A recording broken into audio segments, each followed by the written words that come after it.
ఈరోజు శ్రీకృష్ణ పరమాత్మ విశ్వవ్యాపకమైనటువంటి తన యొక్క దివ్య స్వరూపమును చూపించిన పవిత్ర దినము కాబట్టి ఒక మహామంత్రం మీకు చెప్పదలంచినాను. భక్తిపూర్వకంగా ఉచ్చరించండి. ఓం అనండి. త్రయంబకం యజామహే సుగంధిం పుష్టివర్ధనం ఉర్వారుకమివ బంధనాన్ మృత్యోర్ముక్షీయ మామృతాత్. ఓం త్రయంబకం యజామహే సుగంధిం పుష్టివర్ధనం ఉర్వారుకమివ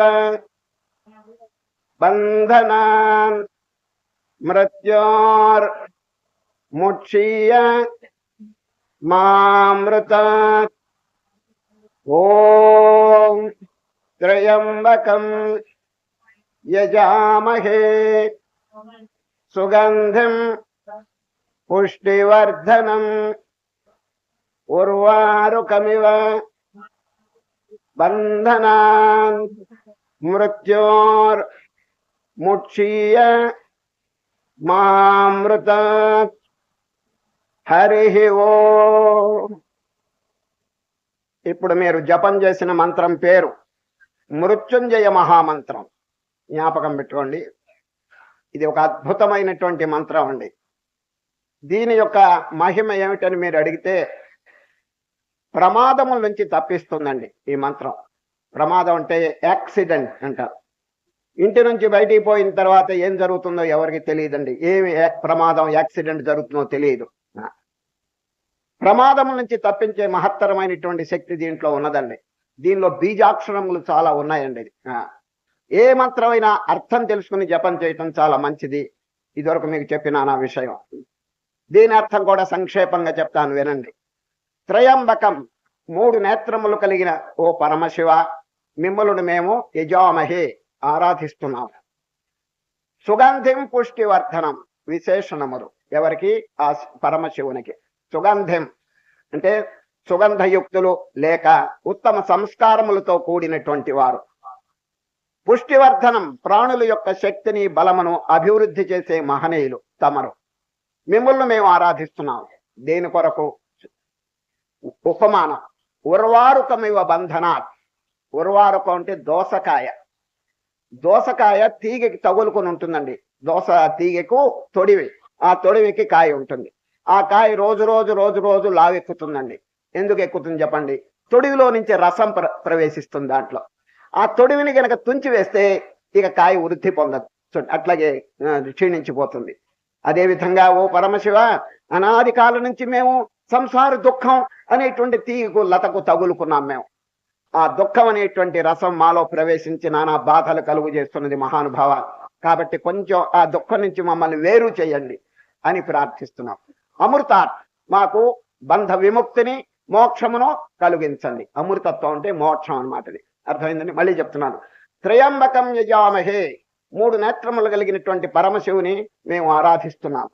వారు సుగంధం, చక్కని సంస్కారములతో కూడిన వారు, సుగంధయుక్తులు. పుష్టివర్ధనం, ప్రాణుల యొక్క శక్తిని బలమును అభివృద్ధి చేసేటువంటి వారు. దోస తీగి నుండి తొడివిని తుంచివేస్తే ఏ విధంగా అది వేరైపోతుందో, దానిలో ఉన్న రసం ఎట్లా దాంట్లో ప్రవేశించదో, అదే విధంగా ఓ పరమాత్మ, అనాది కాలం నుంచి మేము సంసార దుఃఖం అనేటువంటి తీగకు తగులుకుని నానా బాధలు పొందుతున్నాం. మమ్మల్ని కొంచెం దుఃఖం నుంచి వేరు చేయండి, అమృతత్వాన్ని మోక్షమును మాకు అనుగ్రహించండి అని దీని ప్రార్థన. ఈ ప్రార్థన యొక్క అర్థం అండి. ఏ ప్రార్థన చేసేటప్పుడు అండి భావన ఉండాలి. మన గీతలో చూడండి, అక్షర పరబ్రహ్మ యోగంలో ఏం చెప్పినారు? ఓం ఇత్యేకాక్షరం బ్రహ్మ వ్యాహరన్ మాం అనుస్మరన్. వ్యాహరన్ ఉచ్చరిస్తూ అర్జున, ఓంకారాన్ని ఉచ్చరిస్తూ మాం అనుస్మరన్, అధిష్టానమైనటువంటి నన్ను చింతన చేయండి. కనుక ఏ మంత్రం వచ్చినప్పుడు మంచిదే గాని అర్థమును భావించడం అనేది చాలా ఉత్తమమైనటువంటిదండి. ఆ భావన చేసుకుంటూ మంత్ర జపం చేయటం అది నేర్చుకోవాలి, అభ్యాసం చేయాలని. కేవలం ఊరికే మంత్ర నోటితో ఉచ్చరించినంత మాత్రం చేత కొంత పుణ్యం వస్తుంది కానీ మోక్షం రావాలంటే దాన్ని మననం చేయాలని, ఆ భావాన్ని చక్కగా మననం చేయాలని.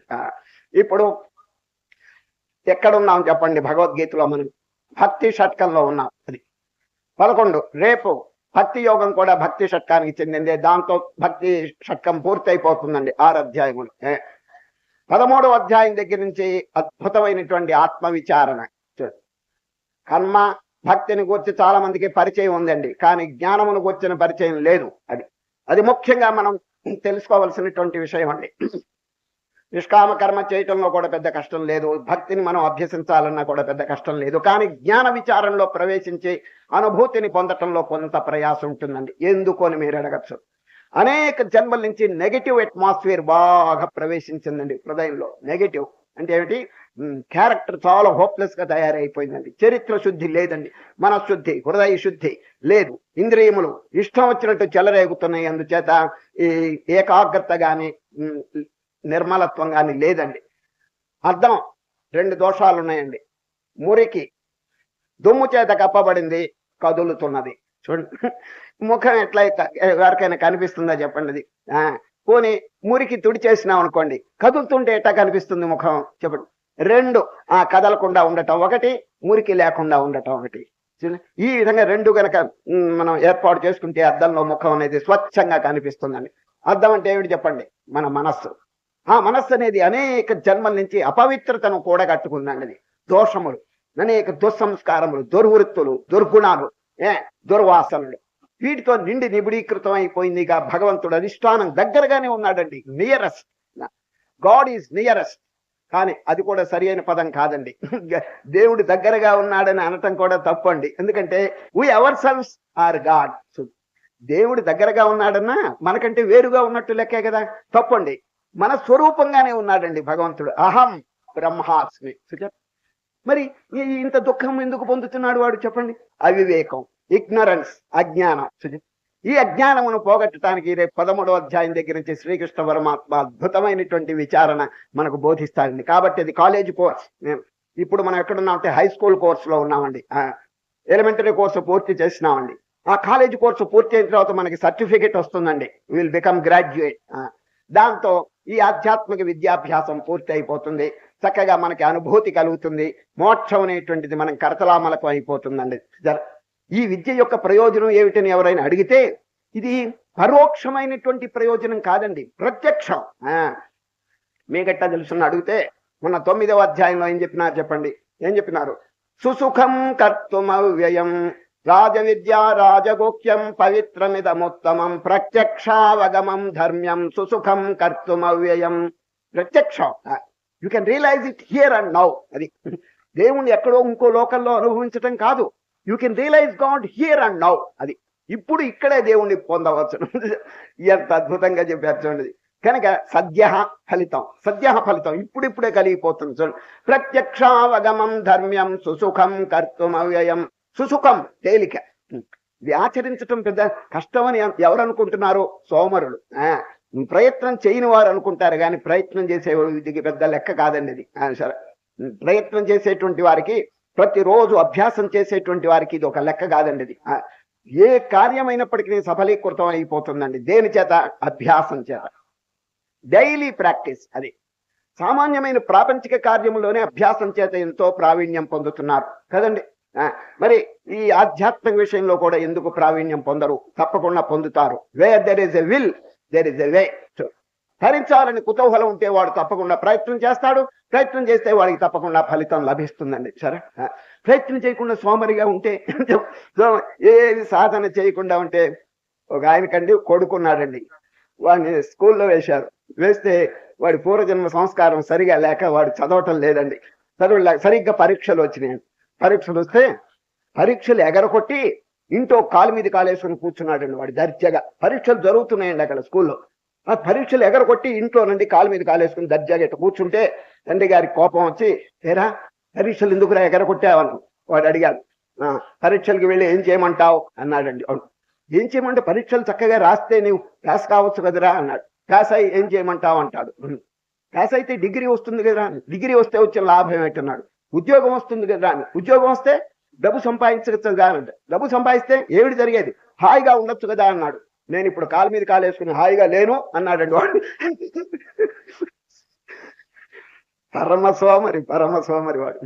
చూడు, ఈ విధంగా చిన్నప్పుడు ఏవి చదవకుండా సోమరిగా ఉంటే వాడు ఎట్లా పరీక్షలు పాస్ అవుతాడు. అదే విధంగా మనం ఎక్కడున్నాం ఇప్పుడు, ఆధ్యాత్మిక విశ్వవిద్యాలయం, యూనివర్సిటీ. ఇది ఒక యూనివర్సిటీలో మనం చదువుతున్నామండి. ఎట్లా చదవాలి చెప్పండి? ఎంతో జాగ్రత్తగా ప్రతిరోజు కూడా అభ్యాసం చేయాలి. ఈ విద్య అనేది అన్ని విద్యల కంటే ఒక విలక్షణమైనటువంటి విద్య. ఎందుకో తెలిసిన, అన్ని విద్యలు ఈ జన్మకి సంబంధించినటువంటివి. ఈ విద్య ఉన్నదే అనేక జన్మల నుంచి సంబంధించినటువంటి విషయం అండి.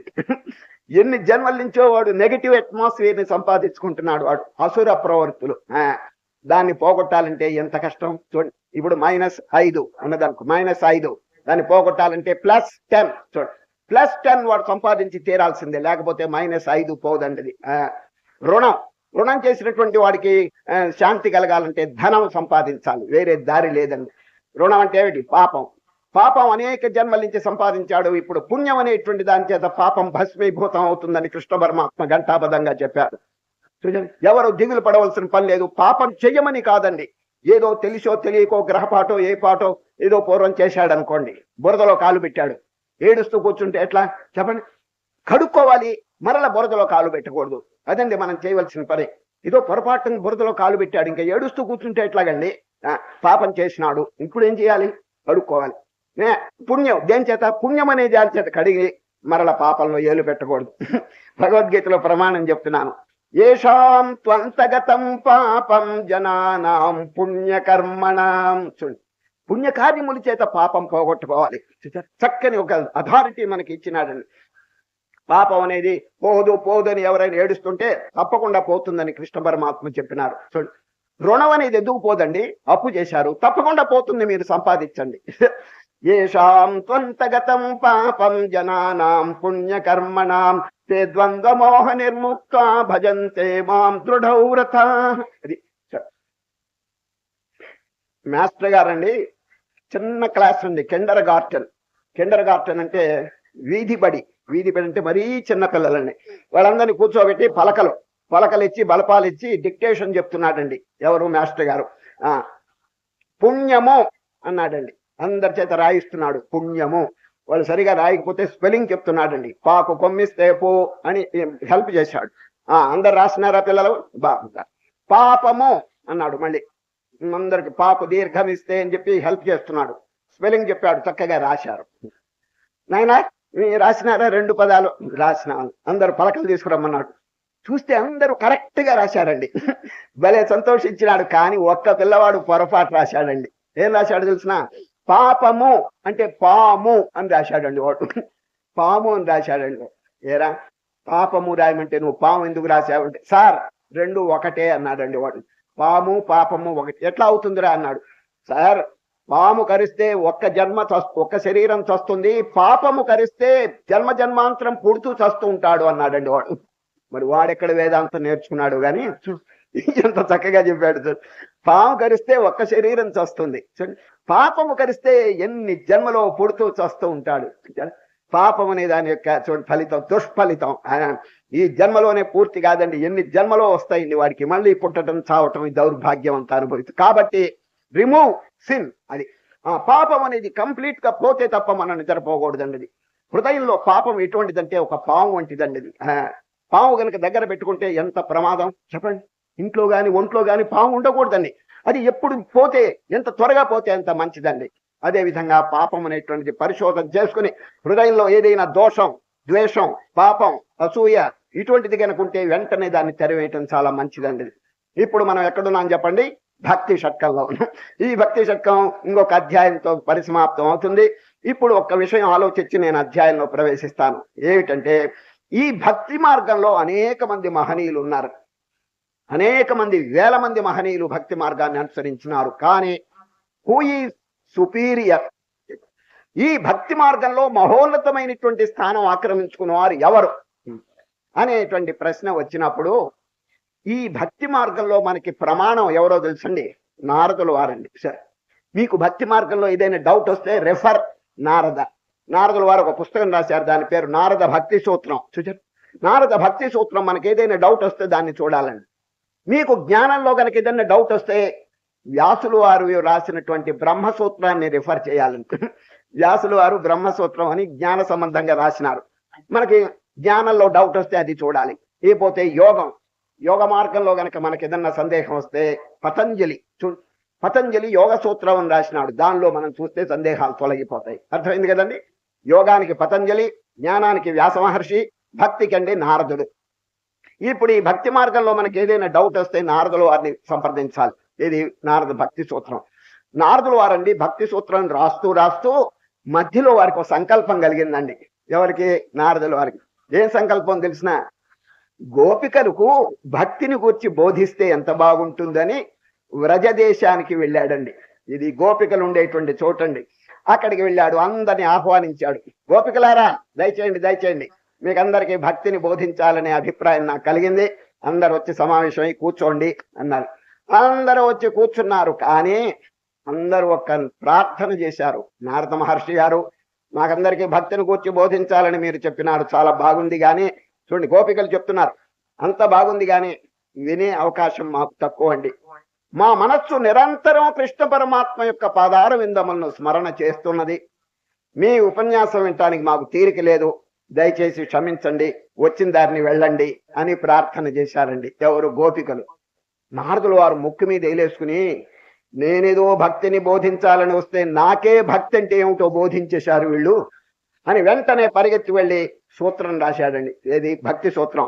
యథా వ్రజ గోపికానాం అని చెప్పేశాడు. లోకానికి చక్కని బ్రాడ్కాస్ట్ చేశాడు.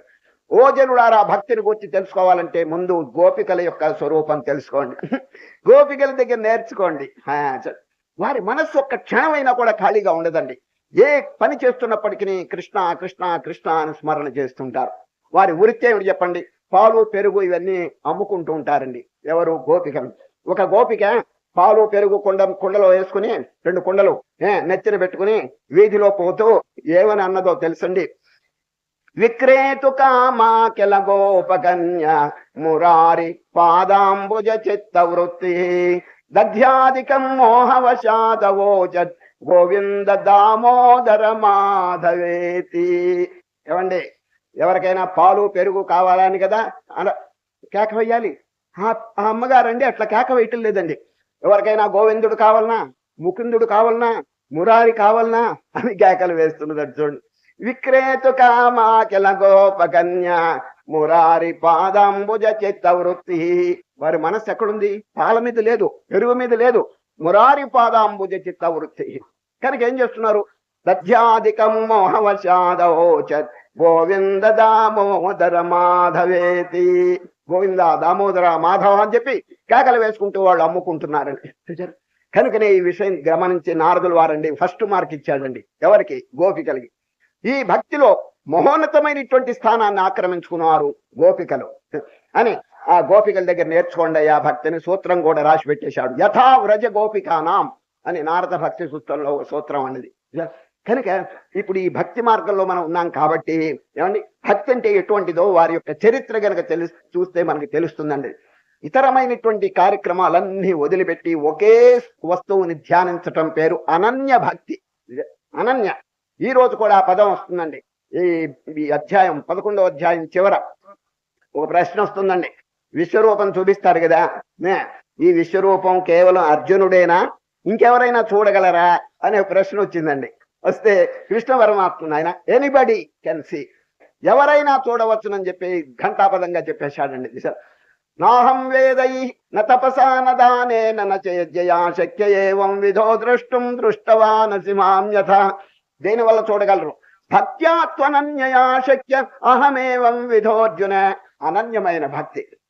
ఎవరికైనా అనన్యమైన భక్తి ఉంటే వారు చక్కగా చూడగలరు. అనన్య ఏమిటి దాని అర్థం? అన్యము కానిది. ఇతరమైనటువంటి దృశ్య వస్తువులు ఇవన్నీ కలవకూడదండి. కేవలం కాన్సన్ట్రేటెడ్ మైండ్. అది అన్యమైన సంకల్పం ఏది లేకుండా ఒక్క భగవంతుని యొక్క పదార విందములందు గన మనస్సు లగ్నమైతే దాని పేరు అనన్య భక్తి. ఇప్పుడు అందరికి అట్లా లేదే. ఇటు పరిగెత్తుతుంది మనస్సు, అటు పరిగెత్తుతుంది, కాన్సన్ట్రేషన్ లేదండి అది. అందుచేత అది అనన్య భక్తి కాదు. ఒకే స్వరూపాన్ని ఎడతెగకుండా తైలధార వలె గనక చక్కగా ఏకాగ్రంగా చింతన చేస్తుంటే అది అనన్య భక్తి. ఈ అనన్య భక్తి వల్ల ఎవరైనప్పటికీ కెన్ సీ ఆర్ రియలైజ్ విశ్వరూప, తప్పకుండా చూడగలరని శ్రీకృష్ణ పరమాత్మ హామీ ఇస్తున్నాడండి. ఇప్పుడు మహాపవిత్రమైనటువంటి ఒక అధ్యాయం విశ్వరూప సందర్శన యోగంలో మనం ప్రవేశిస్తున్నాం. 18 అధ్యాయాలు భగవద్గీత ఉంటే ఒక్క అధ్యాయంలోనండి దృశ్యం ఈ విశ్వరూపం చక్కగా మనకి చూపిస్తున్నారండి. 17 అధ్యాయములు బోధకి సంబంధించింది, ఇది మాత్రం దర్శనం, ప్రత్యక్షంగా చూపిస్తున్నారండి సార్. కనుకనే దీనికి గొప్ప మహత్వం ఉన్నదండి. ఎందుకంటే డైరెక్ట్ గా భగవంతుడు చూపించినటువంటిది. దీని యొక్క అసలు ఎందుకు ఇది చూపవలసి వచ్చిందంటే, ప్రపంచంలో నుండి దేవుని కూర్చున్నటువంటి భావన అందరికీ సరిగా లేదండి. దేవుడు ఏదో ఒక లిమిటెడ్ గా, ఒక చిన్న రూపం, ఒక మూర్తి, ఒక విగ్రహం, ఒక పటం, ఇదేండి అందరికి చాలా మందికి తెలిసిన విషయం. విశాలమైనటువంటి బ్రహ్మాండం అంతా భగవంతుని యొక్క స్వరూపం అని అందరికీ తెలియదండి. నిజంగా తెలిస్తే ఇక వాడి చరిత్రే మారిపోతుందండి. Complete character will be changed. ఇదివరకు కఠినమైనటువంటి హృదయం కలిగిన వాడు ఇప్పుడు ప్రేమ, దయ, కరుణ, పరోపకారం కలిగి ఉంటాడు. ఎందుకు చెప్పండి? ఈ శరీరంలో ఇన్ని అవయవాలుంటే ఎంత ప్రేమ చూపించుకుంటాయి చెప్పండి. ఈ చెయ్యి వచ్చి ఈ చెయ్యికి ఎంత సహాయపడుతుంది? కంట్లో ఏదన్నా నలకబడితే ఈ చెయ్యి వచ్చి నెమ్మదిగా తీసేస్తున్నదే, కానీ కాలికి వెళ్ళిన ముళ్ళు గుచ్చుకుంటే ఇతర అవయవాలు వచ్చి దానికి సహాయపడుతున్నాయి. ఒకరికొకరు ఐకమత్యంగా ఈ శరీరంలో ఎంత సహాయపడుతున్నాయి చూడండి. అది భిన్నత్వం ఉన్నది. ఈ చెయ్యి వేరు, ఈ చెయ్యి వేరు, కాలు వేరు, అన్ని అవయవాలు వేరు, కానీ although there is diversity, there is unity. అది ఏకత్వం అనేది మన శరీరంలో ఎట్లా ఉన్నదో ఈ సమష్టిలో కూడా అనేక, ఇప్పుడు చూడండి, పురుషులు వేరు, స్త్రీలు వేరు, జంతువులు వేరు, రాక్షసులు వేరు, దేవతలు వేరు, పశుపక్ష్యాదులు వేరు, రకరకాలుగా కనిపిస్తున్నాయి. కోట్ల మంది ప్రాణులు. ఏమండి, ఒక ప్రాణిని ద్వేషించి, ఒక ప్రాణిని బాగా కత్తి పెట్టి కోసి మన జిహ్వా చాపల్యం కోసం ఒక ప్రాణిని భోజనం చేస్తుంటే దానికి ఏమైనా అర్థం ఉందా చెప్పండి? అది కేవలం మన శరీర పోషణ కోసం ఎన్ని ప్రాణులు నాశనం అయిపోతున్నాయో మన కళ్ళారా మీరు చూస్తున్నారు కదండి. అది ఇదేనండి మా భగవంతుని యొక్క సేవ ఎట్లా అవుతుంది చెప్పండి. ఇది నారాయణుడు ఎక్కడున్నాడు చెప్పండి? సమస్త ప్రాణికోట్లను కూడా వ్యాపించున్నాడని ఊరికే పుస్తకాలు చదవటమే కానీ నిత్య జీవితంలో దాన్ని ట్రాన్స్లేట్ చేయటం లేదండి మనం. ఇటువంటి అధ్యాయములు గనక మన చక్కగా అర్థంతో సహా గనక చదివితే our complete character will be changed immediately. ఎందుకంటే ఒక ప్రాణిని మనం బాధ చేస్తే ఆ బాధ ఎవరి బాధ? భగవంతుని మనం బాధ చేసినట్టు. పూజ చేసేటప్పుడు కానీ, సంధ్యావందనం చేసేటప్పుడు కానీ ఒక మంత్రం ఉందండి. ఏ మంత్రం వినండి. ఆకాశాత్ పతితం తోయం యథా గచ్చతి సాగరం సర్వదేవ నమస్కారః కేశవం ప్రతిగచ్చతి. ఆకాశం మీద పడినటువంటి నీళ్లన్నీ ఎట్లా నదీ రూపంగా సముద్రంలో కలిసిపోతున్నాయో ఏ దేవుడికి దండం పెట్టినా పరమాత్మకి చెందుతుంది అని ఉందండి. దాని సర్వదేవ నమస్కారః కేశవం ప్రతిగచ్చతి. ఈ వాక్యం విని ఒక ఆయన సూచన చేసినాడు, ఇంకొక చిన్న మంత్రం కూడా ఉంటే బాగుంటుంది దాని పక్కనే. ఏమిటన్నా? సర్వజీవ తిరస్కారః కేశవం ప్రతిగచ్చతి అన్నాడు. ఏ జీవిని ద్వేషించినప్పటికీ అది కూడా భగవంతునికి చెందుతుంది అని రాస్తే బాగుండునే అన్నాడు. చూడండి ఎంత చక్కగా సలహా ఇచ్చాడు చూడండి. కేవలం ఏ దేవుడికి దండం పెట్టినా భగవంతుడికి చెందుతుంది అనేది కాకుండా ఏ జీవిని మనం బాధించినప్పటికీ ఆ అపచారం దేవుడికి చెందుతుంది. సరే, అది కనుక తెలుసుకుంటే ఇంకా ఏ ప్రాణికి బాధ చేస్తాడో చెప్పండి? లేదు కదా. ప్రేమ, దయ ఇవన్నీ కలిగి ఉంటాడండి. కనుక ఉపనిషత్తులన్నీ ఘోషిస్తున్నాయి చూడండి. యస్మిన్ సర్వాణి భూతాని ఆత్మైవ భూద్విజానత తత్ర కో మోహ కశోక ఏకత్వమనుపశ్యతః. ఈశావాస్య ఉపనిషత్తులు కూడా కొంచెం బాగా చదవటం చాలా మంచిదండి. ఎందుకంటే మనకున్నటువంటి శాస్త్ర ప్రమాణాల్లో హయ్యెస్ట్ అథారిటీ ఉపనిషత్తు అండి. తక్కినవి శాస్త్రములండి, తర్వాత వచ్చే అథారిటీస్ చూడండి ప్రమాణాలు. హయ్యెస్ట్ అథారిటీ మనకు దాదాపు సుప్రీం కోర్ట్ అండి. సుప్రీం కోర్ట్ ఎంత గొప్ప అథారిటీ మనకి ఇది కేసుల్లో. ఉపనిషత్తులు అటువంటి అథారిటీ అండి, దాని తిరుగులేదండి. That judgement is final. ఉపనిషత్తులు 108 ఉన్నాయండి. 108 108కి తాత్పర్యాలు రాసినటువంటిది ఎక్కడ నేను చూడలేదండి ఇది. కనుక ఆ 108 యొక్క భావాలన్నీ గ్రంథ రూపంగా ఉంటే బాగుండని 108 ఉపనిషత్తులు ఒక గ్రంథ రూపంగా చేసి దాంట్లో ముఖ్యమైనటువంటి మంత్రాలకి తాత్పర్యం రాసి ఉన్నదండి.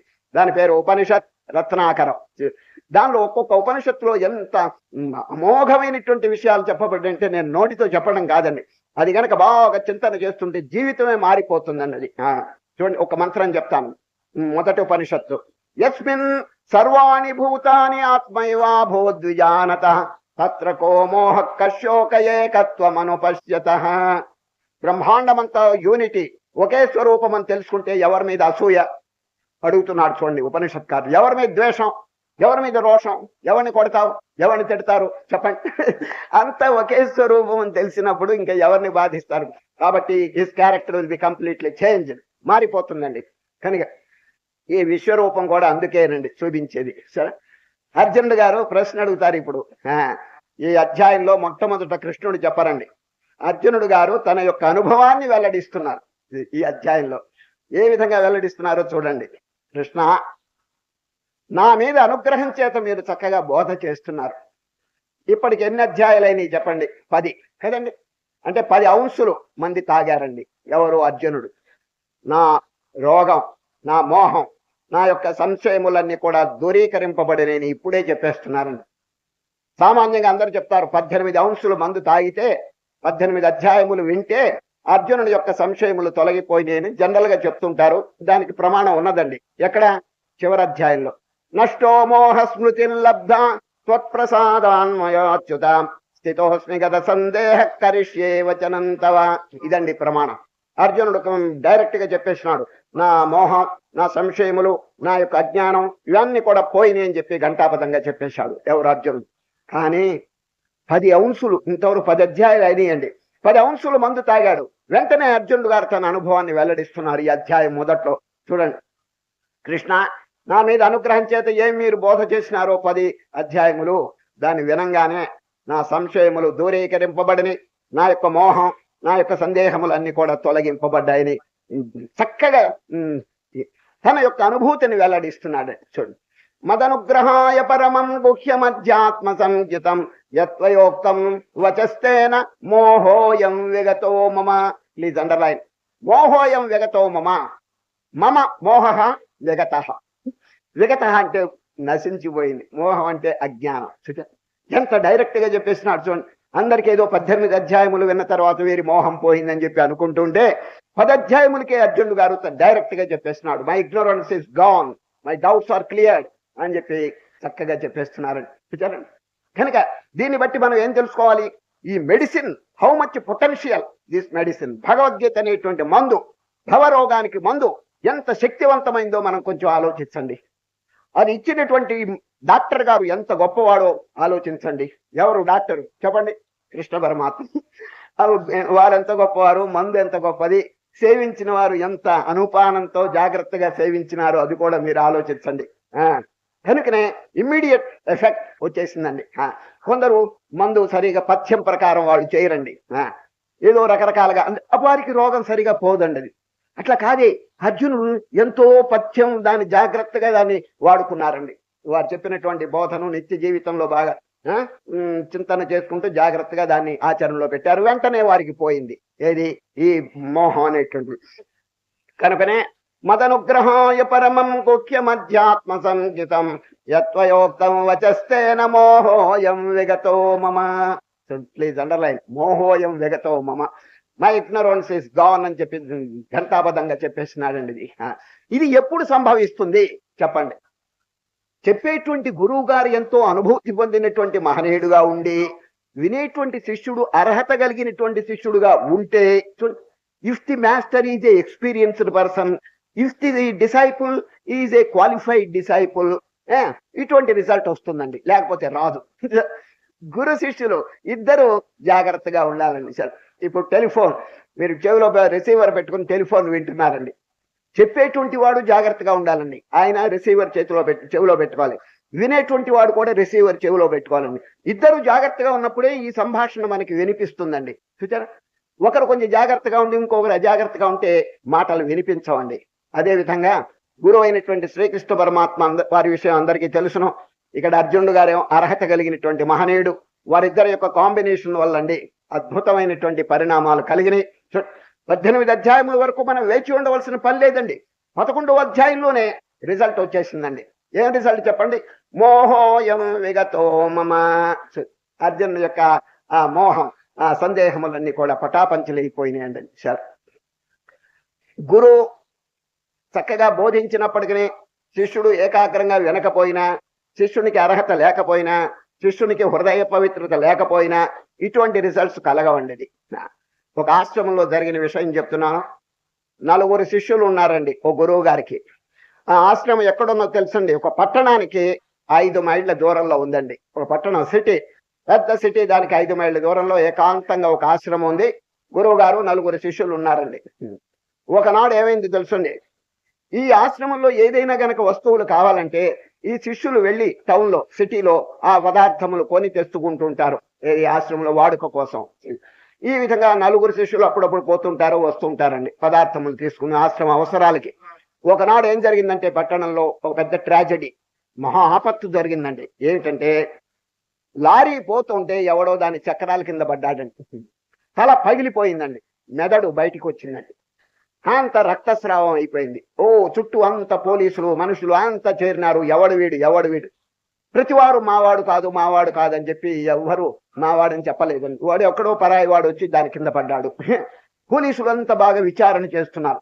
అక్కడ ఈ ఆశ్రమ సంబంధంగా తెలిసిన వాళ్ళు ఎవరో కొందరు ఉన్నారండి. ఈ గురువు గారికి 4 శిష్యులు ఉన్నారు కదా, వాళ్ళలో అప్పుడప్పుడు వస్తుంటారు కదా ఇక్కడికి, ఆ శిష్యుల్లో ఎవరైనా ఇక్కడికి వచ్చినారేమో, వాళ్ళలో ఎవడైనా పడ్డాడేమో ఈ చక్రం కింద అని తెలుసుకుంటామని చెప్పి పరిగెత్తాడండి ఒక ఆయన ఆశ్రమానికి. గురువు గారు, మీ శిష్యులు 4 పట్టణానికి వచ్చారా అన్న. 4 వచ్చారు అన్నాడండి. స్వామి, పెద్ద ప్రమాదం జరిగిందండి. లారీ చక్రం కింద పడి తల పగిలిపోయింది, ఒక ఆయనకి మెదడు బయటకు వచ్చింది. మీ శిష్యులు అవునో కాదో కొంచెం వచ్చి చూడండి, మీరు 4 వచ్చారని చెప్తున్నాను.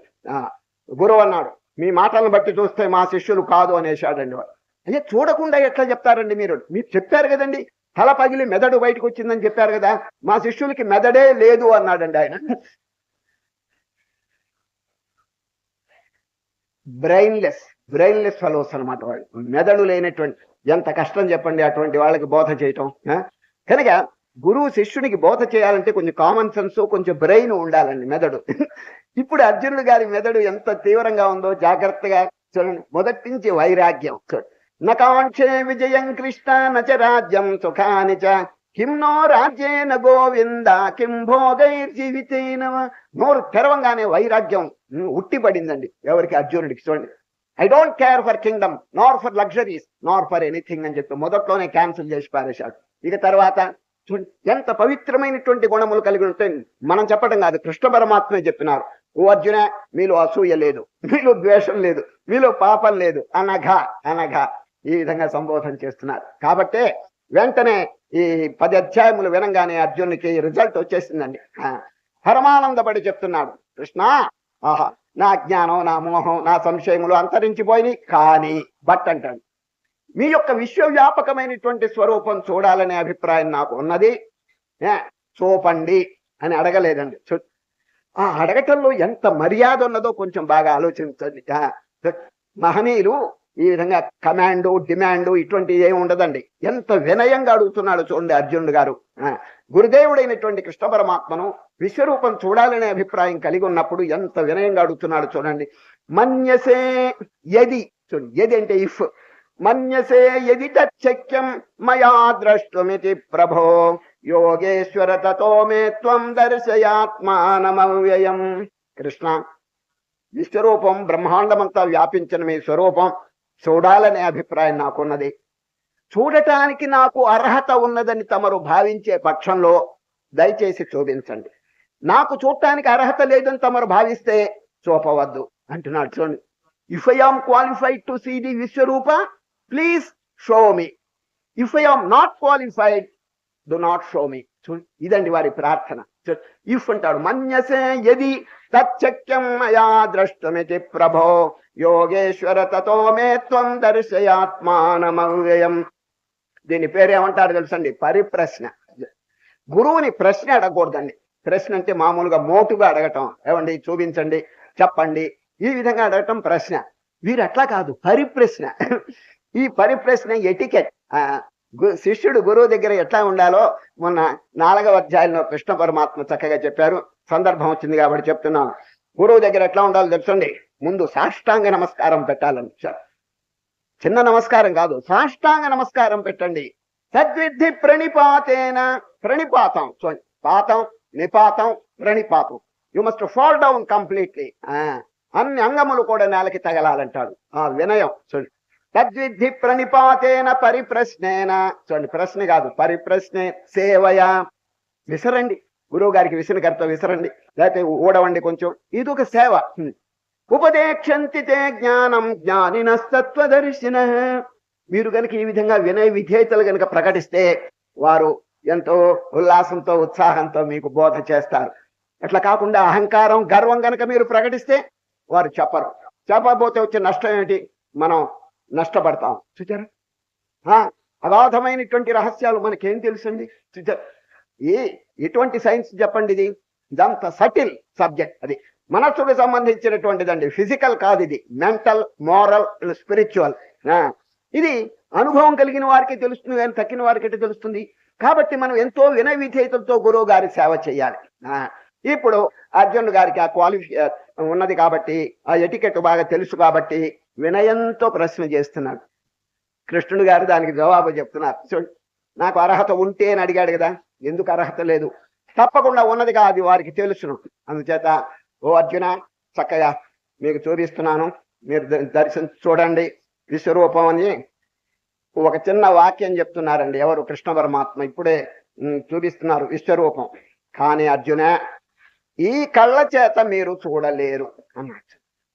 ఈ కళ్ళు చూడండి, ఏం కళ్ళు? ఇప్పుడు అందరు చూసే కళ్ళు ఏమిటండి? తోలు కళ్ళు. తోలు కళ్ళు అండి, జడమైనటువంటి నేత్రాలు.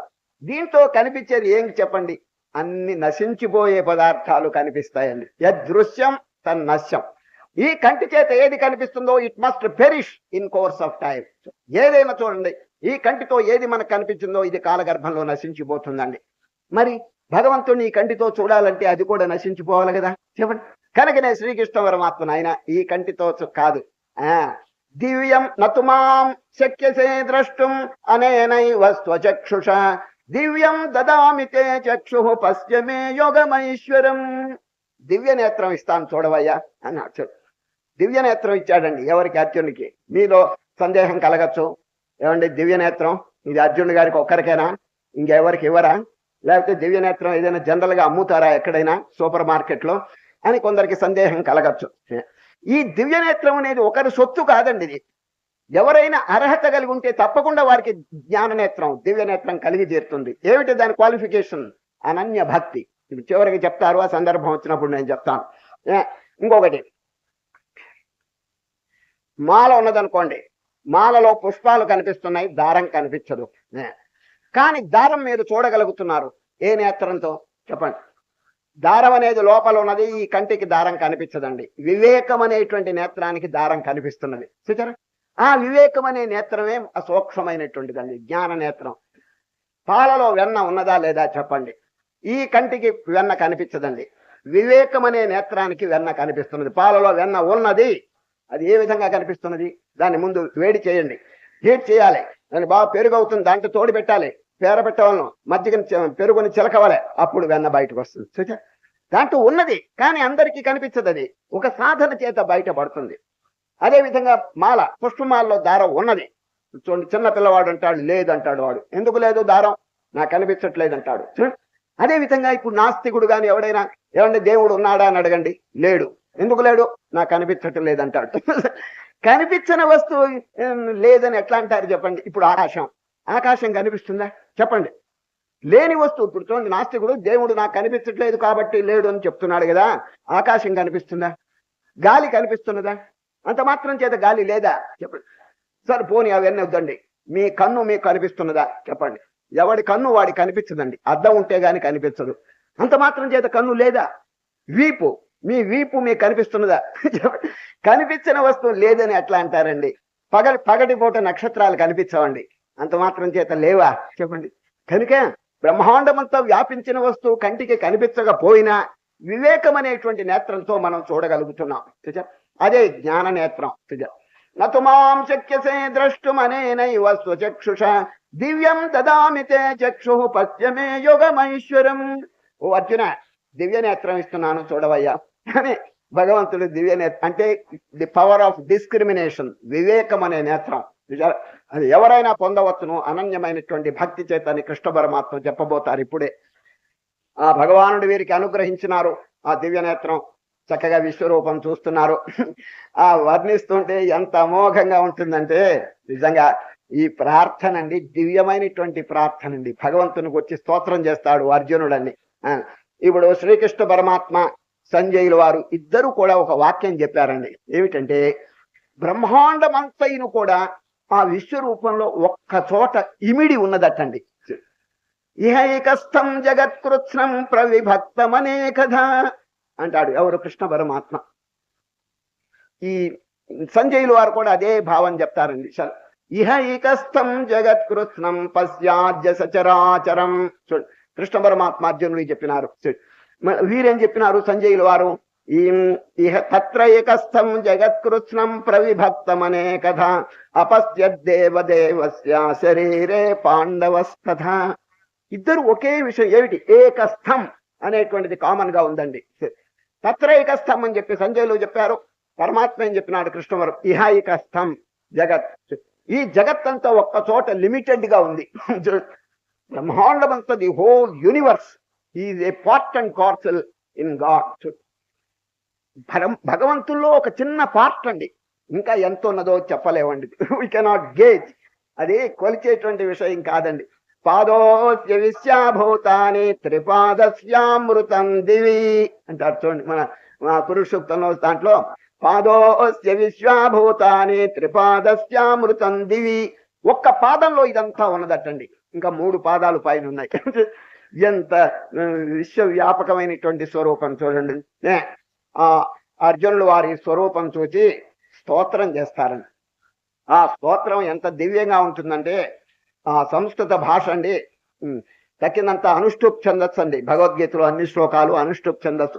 ఈ అధ్యాయంలో మాత్రం కొంచెం ఈ శ్లోకాలన్నీ పెద్ద శ్లోకాలుగా ఉంటాయండి. ఛందస్సు మారిపోయింది. అది అర్జునుడు గారు నమస్కారం చేసి పశ్యామి దేవాంస్తవ దేవదేహే సర్వాంస్తథాభూత విశేష సంఘాన్ బ్రహ్మాణమీశం కమలాసనస్థం ఋషీంశ్చ సర్వానురగాంశ్చ దివ్యాన్ అనేక బాహూదరమక్ర నేత్రం పశ్యామి త్వాం సర్వతోనంతరూపం నాంతం న మధ్యం న పునస్తవాద్యం పశ్యామి విశ్వేశ్వర విశ్వరూప.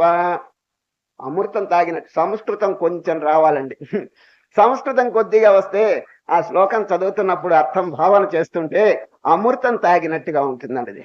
కనుకనే మన వేదాంత భేరీలో సంస్కృత పాఠం ప్రతి నెల మేము వేస్తుంటాం. ఎందుకంటే గాంధీ గారు చెప్పినట్టుగా భగవద్గీత అర్థమయ్యేటంత సంస్కృతం వస్తే చాలు అన్నాడండి. ఎవరు? గాంధీ గారు.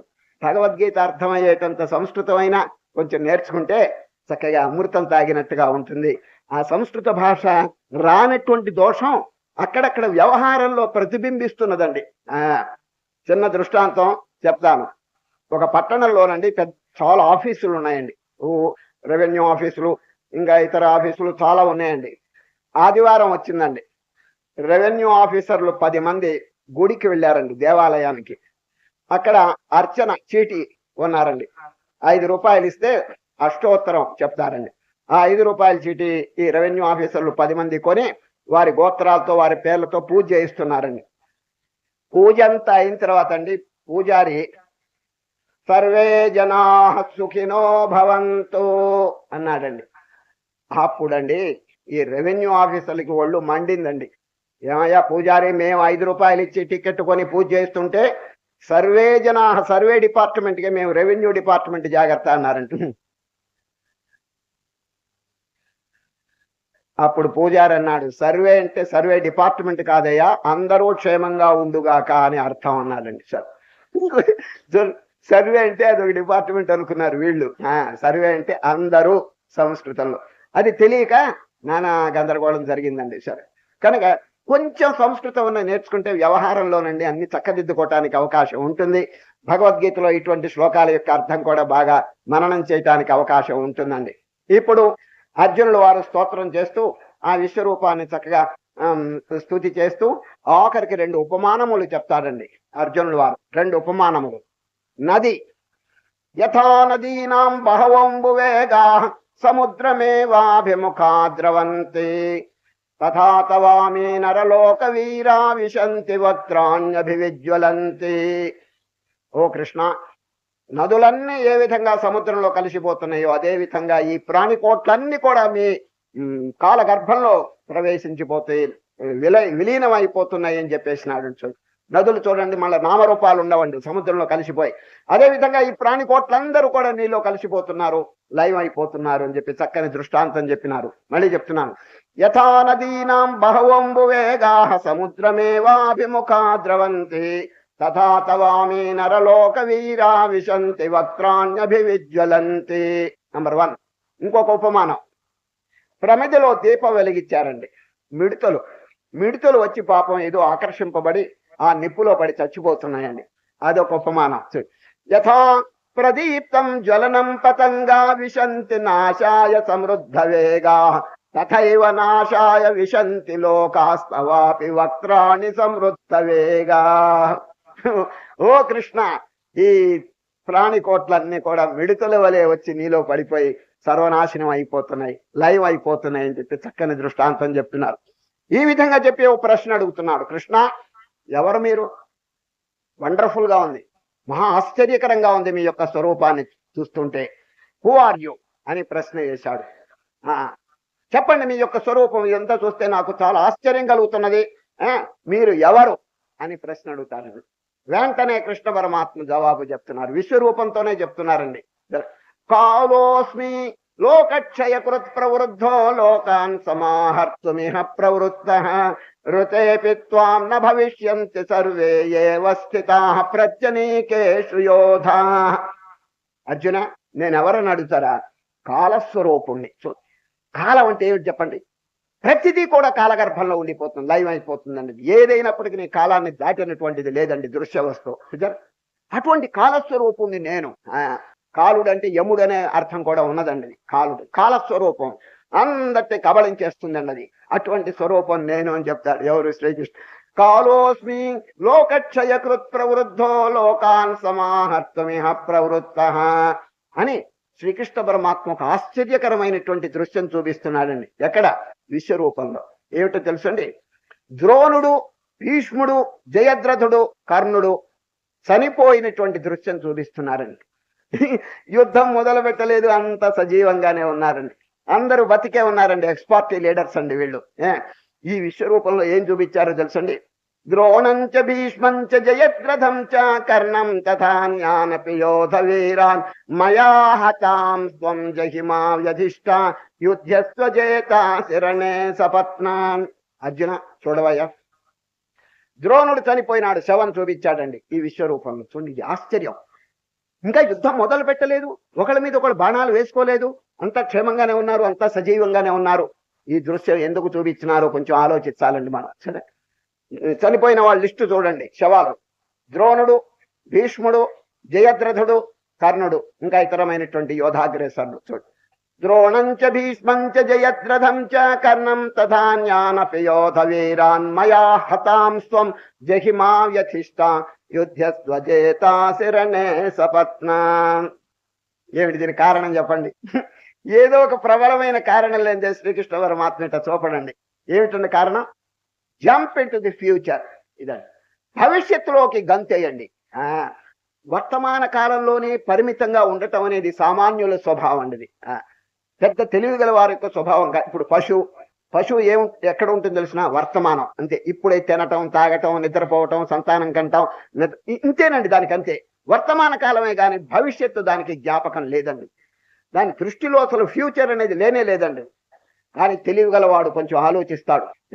What becomes of my future, what becomes of my family in future, what becomes of my body in future అని బాగా ఆలోచిస్తాడు. భవిష్యత్తులో నా శరీరం ఏమైపోతుంది, నా భార్య ఏమవుతుంది, నా బిడ్డలు ఏమవుతారు, నా ధనం ఏమవుతుంది, ఈ ప్రపంచం ఏమైపోతుందని ఇప్పుడే ఆలోచిస్తాడండి. చూచారు ఎవరు? అందరూ కాదండి, కొంచెం దూరదృష్టి కలవాడు. దూరదృష్టి గలవాడు భవిష్యత్తు జ్ఞానం ఇప్పుడే ఆలోచిస్తాడండి. కనుకనే శ్రీకృష్ణ పరమాత్మ భవిష్యత్తును ఇప్పుడే చూపిస్తున్నాడు. ద్రోణంచ భీష్మంచ జయద్రథం చ కర్ణం తథా జ్ఞానపి యోధ వీరాన్ మయా హతాం స్వం జహిమా వ్యధిష్ట యుద్ధస్వజేతాశిరణే సపత్నాన్. చిన్న దృష్టాంతం.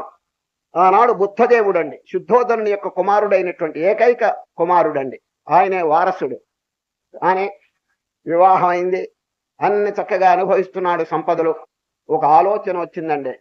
ఎందుకు వచ్చిందంటే ఊరికే రాలేదండి. రథం మీద ఎక్కి ఊరు బయటికి పోయినాడండి.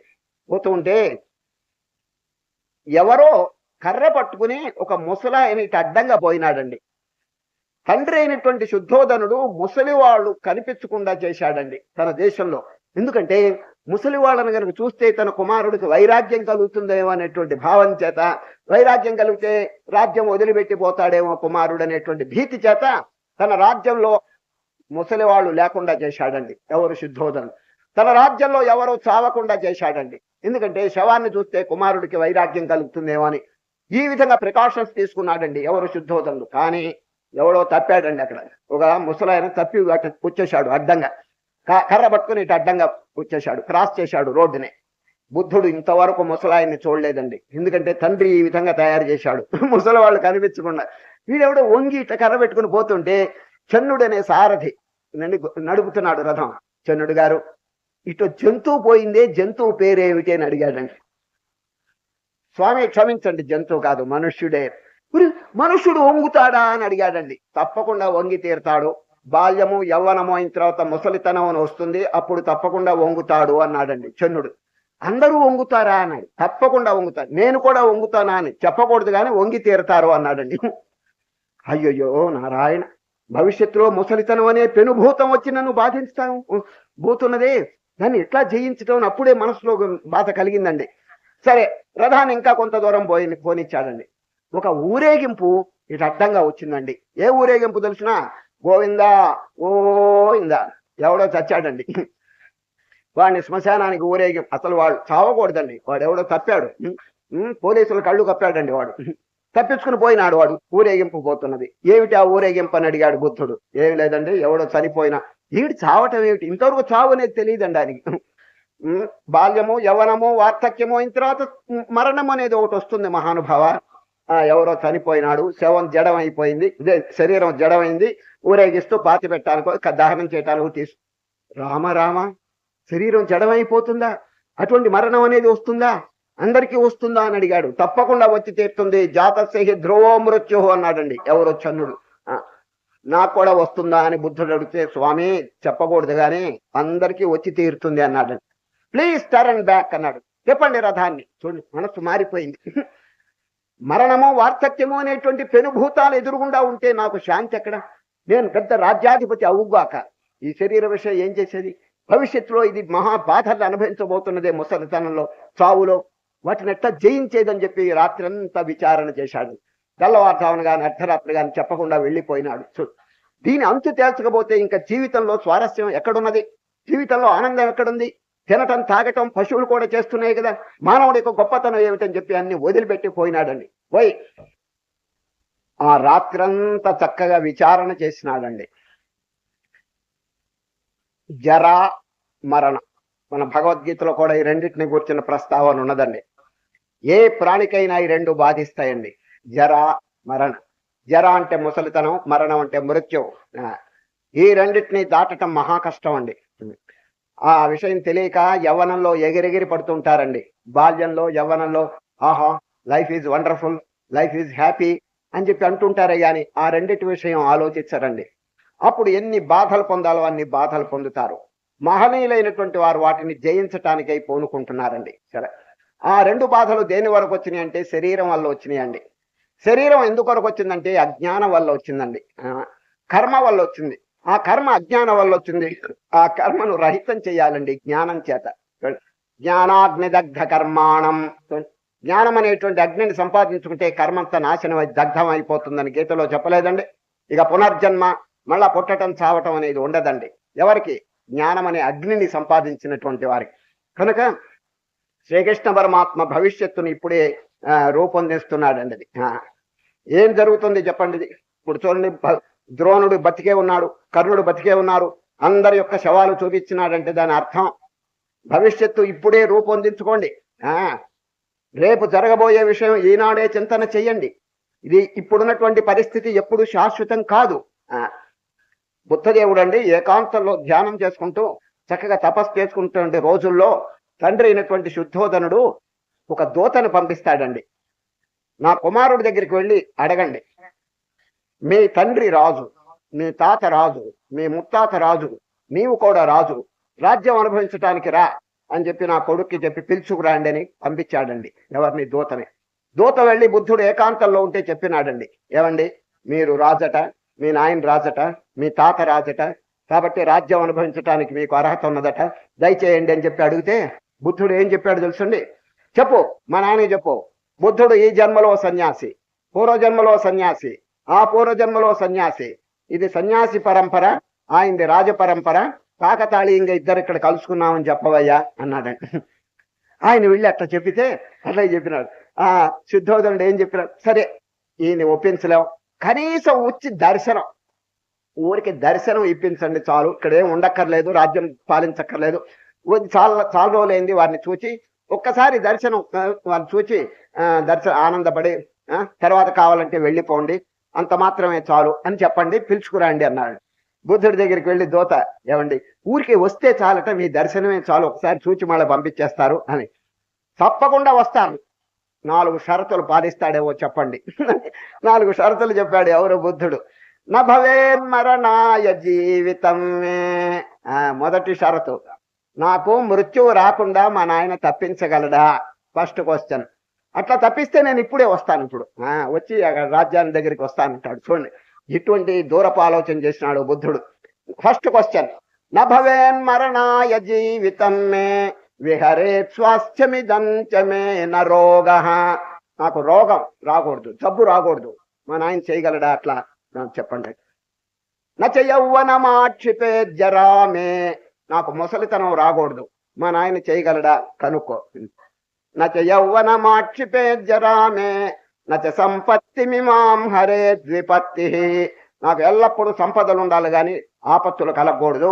ఈ 4 షరతులు కనుక మా నాయన పాలించేట్టుగా ఉంటే ఇప్పుడే బయలుదేరి వస్తానన్నాడు. దూత వెళ్ళి వాళ్ళ నాయనకి చెప్పితే తండ్రి అన్నాడు, నా మృత్యువే నేను తప్పించలేకపోతే ఆయన మృత్యు ఎవడు తప్పిస్తాడు? ఒక్క నమస్కారం పెట్టి వదిలేశాడండి. ఇదంతా ఎందుకు చెప్తున్నానంటే భవిష్యత్తులో జరగబోయేటువంటి విషయాలు ఇప్పుడే ఆలోచించాలండి, తెలివిగలవాడు. కనుక శ్రీకృష్ణ పరమాత్మ ద్రోణుడు, భీష్ముడు వీళ్ళందరి యొక్క శవాలు చూపించాడండి. ద్రోణంచ భీష్మంచ జయద్రథం చ కర్ణం తథా జ్ఞానపయోధ వీరాన్ మయా హతాం స్వం జహిమావ్యధిష్టాయుధ్యస్వ జేతాశిరణే సపత్నాన్. ఒక గ్రామం ఉందండి, 100 ఇళ్ళు ఉన్నాయండి. ఆ గ్రామంలో 100 ఇళ్ళు ఉన్నాయి. ఆ గ్రామంలో ఎవరైనా చనిపోతే శవాన్ని పండబెట్టి ఊరేగించేటువంటి ఇది ఉన్న చూడండి, దాని పేరు పాడె. పాడె అంటే నిచ్చెన మోస్తరు ఉంటుంది. అది ఒక వడ్రంగి తయారు చేస్తాడండి, కొయ్య పని ఆయన. ఆయనకు ఆర్డర్ వస్తుంది, మా ఇంట్లో ఒక ఆయన చనిపోయినాడు, ఏమండి ఒక పాడి తయారు చేయండి అంటే 2 కర్రలు తీసుకుని చిన్న చిన్న కర్రలు కోసి దాంట్లో ఇమిడ్చి నిచ్చెన మోస్తరు తయారు చేసి ఇస్తాడండి, దాని పేరు పాడె. ఆ పాడి మీద పండబెట్టి ఊరేగిచ్చి శ్మశానాన్ని తీసుకుపోతారు. ఇది పద్ధతి అండి. ఆ పల్లెటూరులో ఆ గ్రామంలో 100 ఇళ్ళు ఉన్నాయి. ఎవరింట్లో ఎవరైనా చనిపోయినా ఈయనకి ఆర్డర్ వస్తుందండి. ఎవరికి? ఈ వడ్రంగి. ఆయనకి ఒకనాడు సంకల్పం కలిగింది, అందరూ తీర్థయాత్రలు చేసుకుంటున్నారే, లక్షణంగా వెళ్ళి తీర్థంలో స్నానం చేసి పుణ్యం కట్టుకుంటున్నారే, ఆ గంగలో గైలో అంత క్షేత్రాలు సందర్శి, నేను ఎందుకు వెళ్ళకూడదు? నేను కూడా తీర్థయాత్ర చేస్తే ఎంతో పుణ్యం సంపాదించచ్చు కదా అని 1 సంవత్సరం ప్రోగ్రామ్ వేసుకున్నాడండి. కాశీకి వెళ్ళాలి, గయకి వెళ్ళాలి, ఇక్కడ తర్వాత కావేరి, ఇవన్నీ వేసుకున్నాడండి ప్రోగ్రామ్ సంవత్సరం. మరి ఎవరైనా చనిపోతే పాడి కట్టే పని ఇంకెవరికి తెలియదండి, ఎవరికి తెలియదు. వీళ్ళ వంశ పరంపరే ఇది అలవాటు అయిపోయిందండి. మరి వీడు కనుక ఎక్కడికైనా వెళ్ళిపోతే, ఎవడైనా అకస్మాత్తుగా చనిపోతే పాడి కట్టేవాడు ఎవడు చెప్పండి? అది ఆలోచించాడండి. మరి సంవత్సరం వరకు రాడు కదా, సంవత్సరం వరకు ఎవరు చావరనే గ్యారంటీ ఏమిటి అని ఆలోచించినాడు. ఎట్లా ఇది? నా వృత్తి కదా, కుల వృత్తి. నేను సంవత్సరం వరకు వెళ్ళిపోతే ఏ ప్రమాదం జరుగుతుందో ఎవరికి తెలుసని ఏం చేశాడు తెలుసండి, 100 ఇళ్ళు కదండి, 100 పాడెలు తయారు చేశాడండి. 100 పాడెలు చేసి గ్రామస్తులందరినీ సమావేశపరిచాడండి. మీటింగ్ చేసినాడు. అందరు వచ్చి కూర్చున్నారు. ఓ గ్రామస్తులారా, పుణ్యం మీరేనా కట్టుకునేది, నేను పుణ్యం కట్టుకోకర్లా, మీరంతా తీర్థయాత్రకు వెళ్తున్నారు కదా, నేను వెళ్ళక్కర్లా. కాబట్టి సంవత్సరం వరకు నేను తిరిగి రాను. మరి సంవత్సరం లోపల ఏం ప్రమాదం జరుగుతుందో ఎవరికి తెలియదు. కాబట్టి ఈ వృత్తి అనేది మా వంశానికి తప్ప ఇంకెవరికి తెలియదు, పాడికట్టే పని. కనుక నేను సంవత్సరం వరకు తిరిగి రాను కదా, ఏ ప్రమాదం జరుగుతుందో ఏం తెలియదు కదా. కాబట్టి 100 ఇళ్ళు ఉన్నాయి, 100 పాడేలు తయారు చేశాను. ఒక్కొక్కరు వారి వారి దొడ్డిలో ఒక్కొక్క పాడి కట్టుకోండి. ఎవరికైనా 2 కావాల్సి వస్తే పక్కింటి వాడిది అడిగి తీసుకోండి అని అందరికి ఒక్కొక్క పాడి పంచిపెట్టాడండి వాడు. ఆ మీటింగ్ లోనే పంచిపెట్టాడు వాడు. చూడండి ఎంత దూరపు ఆలోచన చేశాడు వాడు. శ్రీకృష్ణ పరమాత్మ ఈ విశ్వరూపంలో చూపించడానికి ఇదే కారణం అండి. ప్రతి వారు వర్తమాన కాలంలో ఉంటున్నారే కానీ భవిష్యత్ కాలంలో వారు ఉండటం లేదండి. ఉండి తీరాలి. మానవుడు ఉన్నతిని పొందాలంటే, జ్ఞానం పొందాలంటే, what becomes of my future, అది చెప్పండి.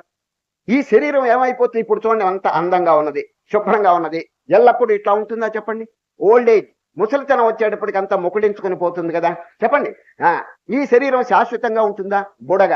మరి ఈ బుడగ వంటి జీవితంలో ఎన్ని సాధనలు, ఎన్ని కార్యక్రమాలు చేయాలి, మరి మానవుడు చేస్తున్నాడా చెప్పండి? నో, ఐ ఆమ్ పర్మనెంట్ అనేటువంటి అజ్ఞానం చేత వాడు ఏ సాధన చేయటం లేదండి. నేను ఎన్ని సంవత్సరాలు బతుకుతాననేటువంటి హామీ వాడికి ఎవరిచ్చారని చెప్పండి? Is there any guarantee of next moment చెప్పండి? నెక్స్ట్ క్షణం యొక్క గ్యారంటీ లేనప్పుడు వాడికి భవిష్యత్ అంతా వాడి చేతిలో ఉన్నదని ఎవరు చెప్పారు చెప్పండి? ఒక చిన్న దృష్టాంతం చెప్తే మీకు అర్థమవుతుంది. ఆనాడు మహాభారత సమయంలోనండి ధర్మరాజు గారు యుద్ధం అంతా అయిపోయిన తర్వాత చక్కగా రాజ్య పరిపాలన చేస్తున్నాడండి.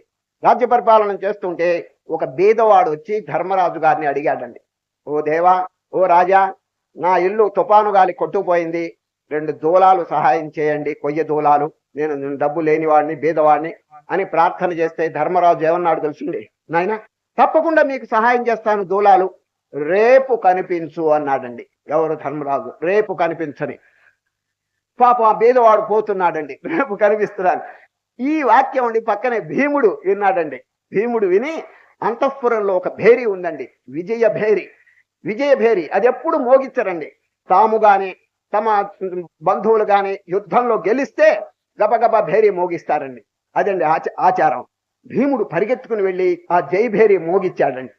మోగించేటప్పటికి ధర్మరాజు గారు విని, దీవిటి ఎవరు గెలిచారు యుద్ధంలో, ఎవరు మోగించారు ఇప్పుడు, ఇది పిలవండి, ఆ మోగించిన వాడిని పిలవండి అని చెప్పి పిలిస్తే ఎవరు? భీముడు. ఏమండి భీముడు గారు, మీరేనా మోగించిందని? ఎవరు గెలిచారు యుద్ధంలో అని అడిగాడు ధర్మరాజు. ఒకరు గెలవటం ఏంటండి, మీరే గెలిచారు. కాలమును మీరు జయించేశారు, రాజుని కాదు, కాలమునే జయించారు.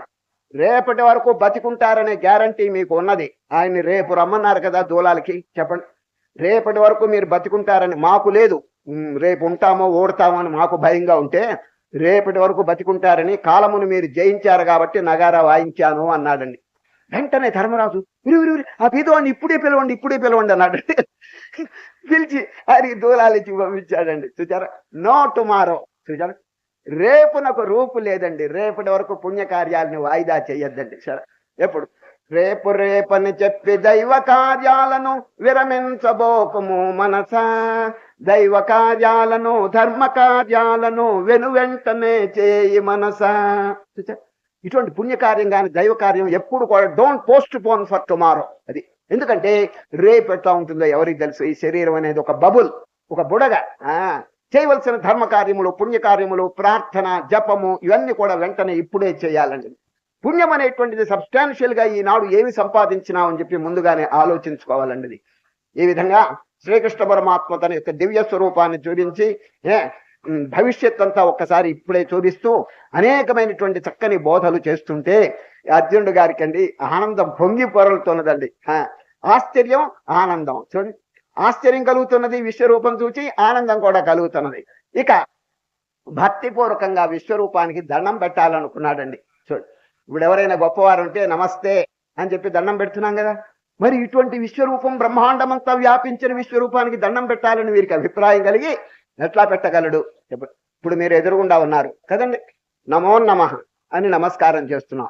మరి కృష్ణుడు ఎదురుగుండా పైన పక్కన వెనక కింద అంతటా విశ్వరూపం వ్యాపించుంటే దండం ఎట్లా పెడతారు? అందువల్ల అర్జునుడు ఏం చేసినాడో వినండి. ఓం నమః పురస్తాత్ అథ పృష్ఠతస్థే నమోస్తుతే సర్వత ఏవ సర్వ. కృష్ణా నీకు ముందు దండం, వెనక దండం, పక్కన దండం, మొత్తం దండం అనేశాడండి. ఈ దండం ఇట తిప్పేశాడండి.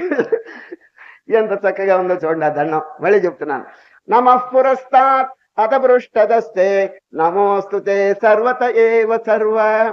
ఈ విధంగా నమస్కారం చేసి తర్వాత ప్రార్థన చేస్తాడు. కృష్ణ చాలా ఆనందమైంది, ఉపసంహరించండి, మీ మామూలు స్వరూపం దర్శింపజేయండి అని చెప్పి ప్రార్థన చేస్తే కృష్ణ పరమాత్మ ఓం శాంతి శాంతి తన సహజ స్వరూపంతో ప్రత్యక్షమైనాడు. అయి అర్జునుడికి చక్కని హితోపదేశం చివర చెప్తున్నారు. ఇది ఎటువంటి బోధ అంటే ఊహించడానికి లేనటువంటి. ఈ అధ్యాయం చివర చెప్పినటువంటి 3-4 శ్లోకాలండి అమోఘమైనటువంటి భావంతో కూడినటువంటివండి. ఎవరు ఈ విశ్వరూపాన్ని చూడగలరు అనేటువంటి ప్రశ్న. నాహం వేదైః న తపసా న దానేన న చేద్యయా శక్య ఏవం విధో ద్రష్టుం దృష్టవానసి మాం యథా. అర్జున, ఇతర మార్గముల చేత ఎవరు ఈ విశ్వరూపాన్ని చూడలేరు. దేని చేత చూడగలరు? భక్త్యాత్వనన్యయా శక్య అహమేవం విధోర్జున జ్ఞాతుం ద్రష్టుం చ తత్వేన ప్రవేష్టుం చ పరంతప. అనన్య భక్తి. అనన్య భక్తి అని చెప్పి 3 క్రియలు చెప్తున్నాడండి. ఈ అనన్యమైన భక్తి ఎవరికి కలిగి ఉంటుందో, భక్త్యాత్వనన్యయా శక్యహమేవం విధోర్జున జ్ఞాతుం నంబర్ 1 ద్రష్టుం ప్రవేష్టుం. 3 క్రియలు చెప్తున్నాడు. ఎవరికి అనన్య భక్తి ఉంటుందో వారు ఈ 3 అనుభవాలు పొందుతారు. ఏమిటా 3 చెప్పండి? జ్ఞాతుం అంటే ఏమిటి? తెలుసుకోవటం. దేవుణ్ణి తెలుసుకోగలరు. దాని అర్థం ఏమిటి? దేవుడు ఎక్కడో దూరంగా ఉన్నాడు. దూరంగా ఉన్నటువంటి దేవుణ్ణి వీడు తెలుసుకోగలరు అంటే దాని అర్థం ద్వైతం. ద్వైతంలోనండి దేవుడు ఎక్కడో దూరంగా ఉంటాడు. వైకుంఠము, కైలాసము, ఎక్కడో గుళ్ళోనో. వీడు ఇక్కడి నుంచి దండాలు పెట్టుకుంటూ ఉంటాడు. ఇది ద్వైతం. జ్ఞాతం తెలుసుకోగలడు. దూరంగా ఉండే దేవుణ్ణి తెలుసుకోగలడు ఈ అనన్యమైన భక్తి చేత. ద్రష్టం దగ్గరకు వస్తాడు. దేవుడు దగ్గరకు వస్తాడు. He can see God face to face, ఎదురుగుండా. ఇది విశిష్టాద్వైతం. చూచారు? విశిష్టాద్వైతంలోనండి దేవుడు చాలా దగ్గరకు వస్తాడు. ఈ జీవుడు భగవంతుల్లో ఒక అంగం. చూచారు? ఎంత దగ్గరకు వస్తాడు చూడండి. అది విశిష్టాద్వైతం. ఇది ద్రష్టం అంటే చూడగలడు. ప్రవేష్టం 3వది అద్వైతం. అద్వైతంలోనండి ఈ జీవుడు దేవుళ్ళలో ప్రవేశిస్తాడు. ఇక్కడ నో టూ, ఇక జీవుడు అనేటువంటి ద్వైతం ఉండదండి. ఆ అద్వైతం ఆ పరమాత్మలో కలిసిపోతాడు. 3 క్రియలు చూడండి ఎంత అద్భుతంగా ఉన్నాయో. ఎవరు అనన్యమైనటువంటి భక్తి కలిగి ఉంటారో వారికి 3 అనుభవాలు కలుగుతాయి. ఏమిటి చెప్పండి? జ్ఞాతం ముందు దేవుణ్ణి తెలుసుకుంటాడు. ద్రష్టం దేవుణ్ణి చూడగలుగుతాడు. ప్రవేశం భగవంతునితో ప్రవేశిస్తాడు. అంటే ఇది ఇక 2వ వస్తువు ఉండదండి, దేవుళ్ళలోనే ఐక్యం అయిపోతాడు వాడు. ఈ 3 ద్వైతం, విశిష్టాద్వైతం, అద్వైతం.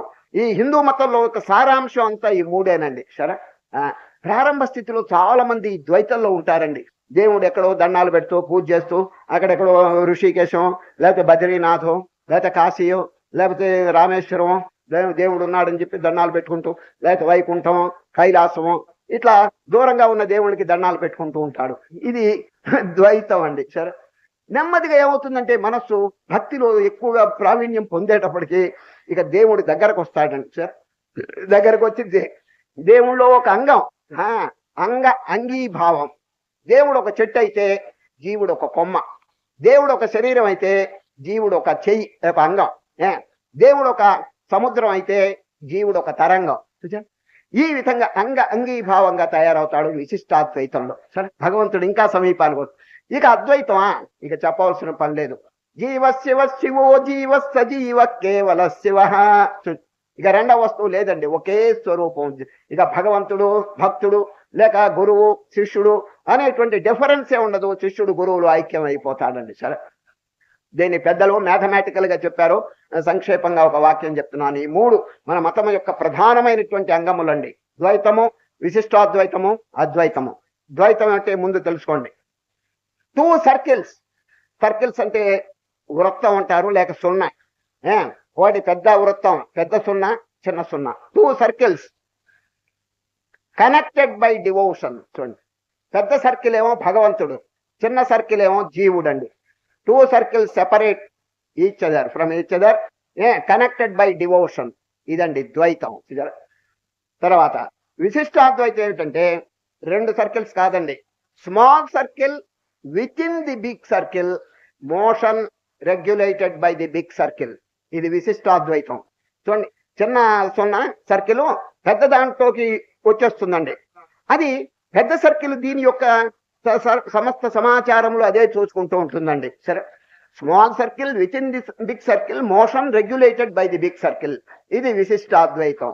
ఇక అద్వైతం ఏమిటి తెలుసండి, small circle within the big circle expands and coincides with the big circle. బాగా డెవలప్ అయిపోతుంది చిన్న సర్కిల్, పెద్ద దాంతో కలిసిపోతుందండి. Only 1 circle remains. అదే అద్వైతం. ఈ విధంగా జీవుడు అనేటువంటి చిన్న సర్కిల్ అండి జీవత్వంతో ఎప్పుడు తృప్తి పొందకూడదండి. చిదానంద రూప శివోహం శివోహం అనేటువంటి గంభీరమైనటువంటి భావాన్ని మననం చేయాలండి. కనుకనే శ్రీకృష్ణ పరమాత్మ 3 దృష్టాంతాలు చెప్పినాడండి, 3 క్రియలు. జ్ఞాతుం ద్రష్టుం చ తత్వేన ప్రవేశం చ పరంతప. ఇప్పుడు చివరి శ్లోకమైనటువంటి 55 ఉన్న చూడండి, ఇది భగవద్గీత మొత్తానికి చాలా అమూల్యమైనటువంటి శ్లోకం అండి. ఏది 11వ అధ్యాయంలో 55వ శ్లోకం. మీకెట్టా తెలుసునని అడిగితే శంకర భగవత్పాదుల్ని శిష్యుడు అడుగుతాడండి, గురుదేవా మీకు భగవద్గీత 700 శ్లోకాలు కంఠస్థంగా వచ్చు కదా, మీ దృష్టిలో ఈ 700 శ్లోకాల్లో ఇంపార్టెంట్ వర్స్ ఏదో ఒకటి చెప్పండి అని శిష్యుడు శంకరాచార్య వారిని అడిగితే ఈ శ్లోకం చెప్తాడండి. శంకరులు ఏలు పెట్టి చూపిస్తాడు. ఏది 55. మత్కర్మ కృన్మత్పరమో మద్భక్త సంగవర్జిత నిర్వైర సర్వభూతేషు యత్సమామేతి పాండవ. నేను అర్థం చెప్తున్నాను వినండి. మొదటి పాదం అండి అన్ని సాధనలు చెప్పినాడండి. అసలు ముందు ఇది ఎవరు చెప్పినారంటే ఇది ఏలు పెట్టి చూపించడం ఎవరంటే శంకర భగవత్పాదులు. ఈ శంకరుల యొక్క గొప్పతనం ఏమిటి తెలుసండి, బ్రెయిన్ ఆఫ్ శంకర అని చెప్తారండి. బ్రెయిన్ ఆఫ్ శంకర ఎందుకనగా ఇంతవరకు మేధాశక్తి కలిగిన మహనీయులు అనేక మంది జన్మించినారు, కానీ ఫస్ట్ మార్కు కొట్టినటువంటి మహనీయుడు అండి వేదవ్యాస మహర్షి. ఇంతవరకు అనేక మంది ఎన్లార్జ్మెంట్ ఆఫ్ బ్రెయిన్, బ్రెయిన్ అంటే మేధాశక్తి ఎక్స్పాండ్ అయిన మహనీయులు చాలా మంది ఉద్భవించినారు, కానీ ఫస్ట్ మార్క్ అండి వేదవ్యాస మహర్షి. సెకండ్ మార్క్ అండి శంకర భగవత్పాదులు. థర్డ్ మార్క్ అండి విద్యారణ్య స్వామి. ఇక తర్వాత ఇంక అందరూ వస్తారండి. కనుక శంకర భగవత్పాదులు గొప్పతనం ఏమిటంటే ది బ్రెయిన్ ఆఫ్ శంకర. దాదాపు 8 సంవత్సరముల వయసులో బ్రహ్మసూత్రానికి భాష్యం రాసినారంటే ఇస్ ఇట్ ఎ జోక్? చెప్పండి, చిన్న వయసులో ఎన్ని గ్రంథాలు రాసినారండి మహనీయులు. కనుకనే ది బ్రెయిన్ ఆఫ్ శంకర. ఒక భక్తుడు భగవంతుని ప్రార్థన చేస్తున్నాడు, చూడండి ఎంత చక్కగా వచ్చేస్తున్నాడు.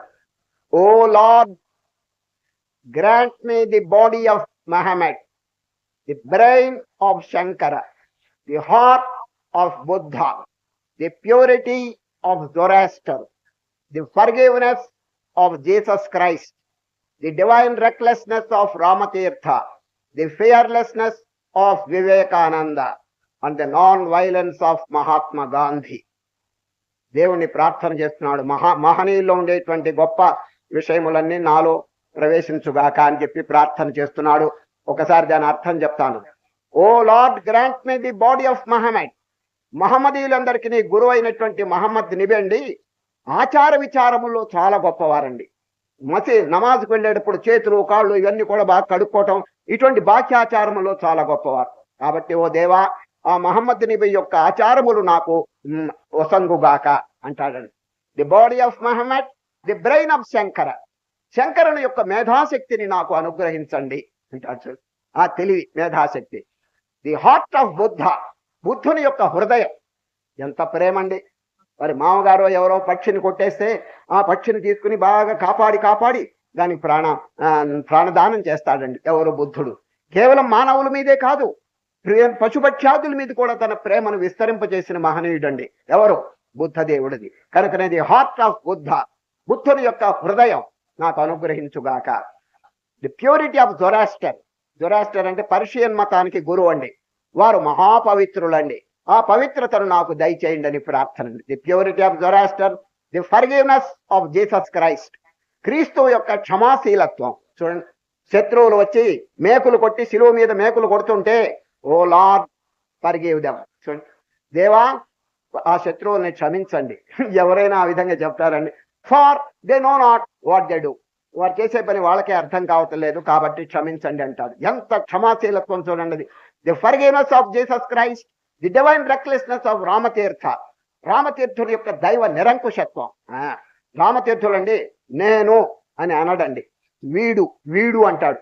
అంటే ఏంటి? ఈ శరీరాన్ని తనకంటే వేరుగా చేసుకున్నాడండి రామతీర్థులు. కాబట్టి recklessness, divine recklessness of Ramatirtha. The fearlessness of Vivekananda, వివేకానందుని యొక్క నిర్భయత్వం, వారి జీవితంలో నిర్భయత్వం తాండవిస్తున్నదండి. And the non violence of Mahatma Gandhi, Gandhi మహాత్ముని యొక్క అహింసాతత్వం నాకు దయచేయండి. చూచారా, మహనీయుల్లో ఉండేటువంటి సద్గుణములన్నీ ఆహ్వానిస్తున్నాడు. ఒకసారి మళ్ళా చెప్పి నేను విరమిస్తున్నాను. O Lord, grant me the body of Muhammad, the brain of Shankara, the heart of Buddha, the purity of Zoroaster, the forgiveness of Jesus Christ, the divine recklessness of Ramatirtha, the fearlessness of Vivekananda, the non violence of Mahatma Gandhi.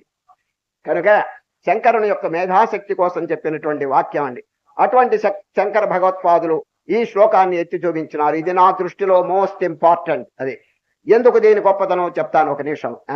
మత్కర్మ కృన్మత్పరమో మద్భక్త సంగవర్జిత నిర్వైర సర్వభూతేషు యస్సమామేతి పాండవ.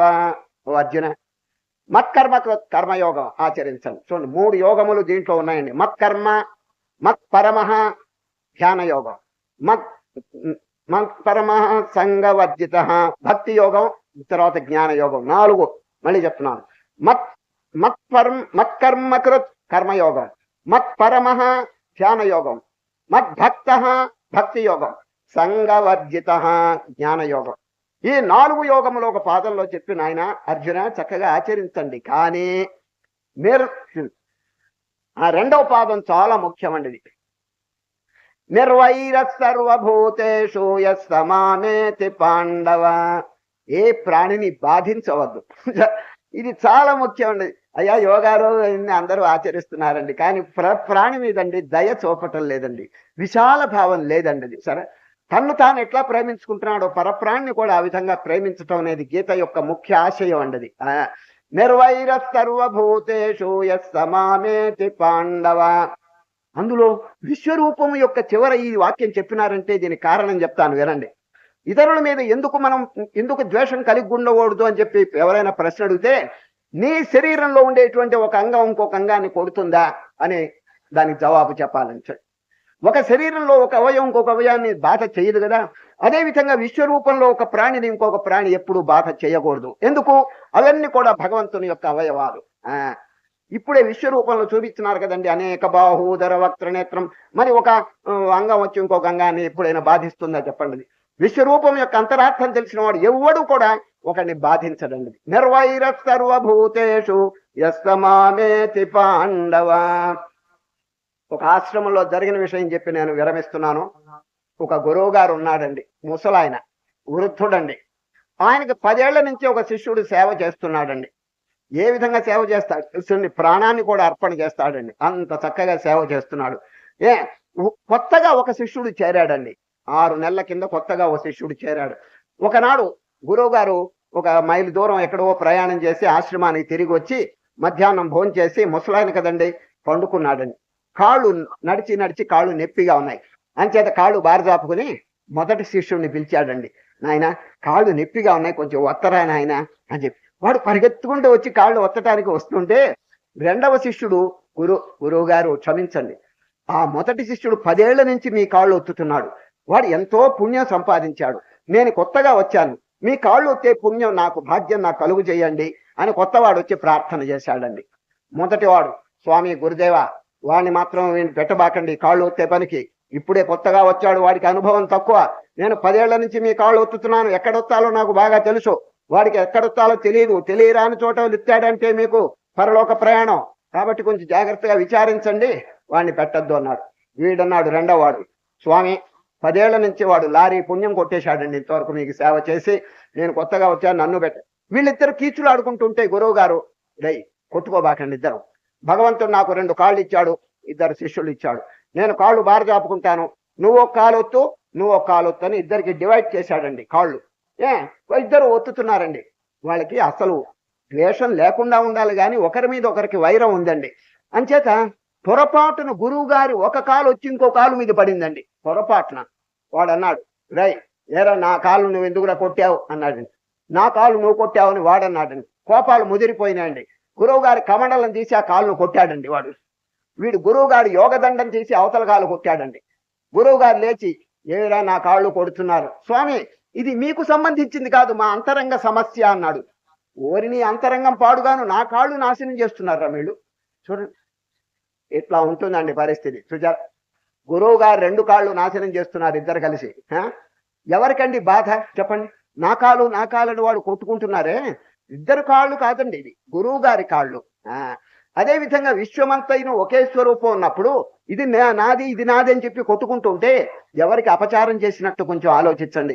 కనుకనే శ్రీకృష్ణ పరమాత్మ last verse అండి గంభీరమైనటువంటి వాక్యం చెప్పేశారు. ఇది మత్కర్మ కృన్మత్పరమో మద్భక్త సంగవర్జిత నిర్వైర సర్వభూతేషు యస్సమామేతి పాండవ. అది మీరు ఎన్ని యోగాలన్నా చేయండి, ఎన్ని ధ్యానాలన్నా చేయండి, ఒక ప్రాణికి అపకారం మాత్రం చేయవద్దు అనేటువంటి గంభీరమైనటువంటి సిద్ధాంతం ఈ విశ్వరూప సందర్శన యోగం చివర చెప్పి ఈ అమూల్యమైనటువంటి బోధను ఉపసంహరించినారు. హరి ఓ భవమాన సునుడు మట్టు భవమాన సునుడు మట్టు పాదార విందములకు నీ నామారూపములకు జయ మంగళరమణి నామారూపములకు జయ రదాది ప్రధారాది భాగోలు పగడుచుండగని నామారూపములకు జయ మంగళరమణి నామారూపములకు జయ సాకేత పురనివాస సాకేత పురనివాస సామ్రాజ పట్టాభిషేకరీ నామారూపములకు జయ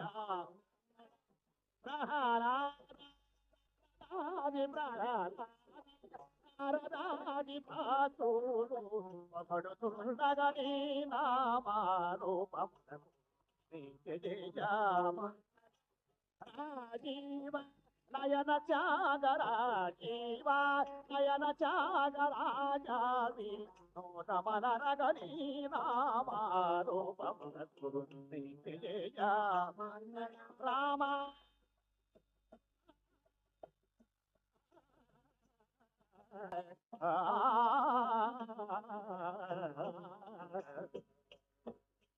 శ్రీమద్రమారమణ